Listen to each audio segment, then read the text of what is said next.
వృద్ధాశ్రమంలో ఓ తల్లి వేదన. నీకు జన్మనివ్వడానికి నా గర్భస్థానాన్ని ఇచ్చాను కదా, నేను ఉండడానికి నీ ఇంట్లో ఒక చీకటి గది కూడా లేదా? నవమాసాలు మోసిన నా తల్లిని మరిపించిన ప్రేమ నీదేనే బుజ్జమ్మా.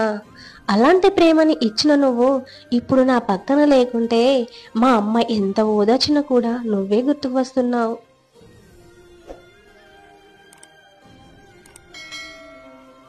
జీవితం అనే ఆటలోకి నువ్వు వస్తావని తెలియక ఆట మొత్తం ఆడేశాను.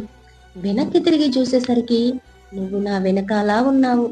ఇప్పుడు వెనక్కి వెళ్ళలేను, అలా అని ముందుకు పోలేను. నిన్ను చూస్తూ ఉండటం తప్ప. వదులుకోవడం ఎంతసేపు? క్షణం పట్టదు. కానీ పట్టుకోవాలి అంటేనే దమ్ముండాలి.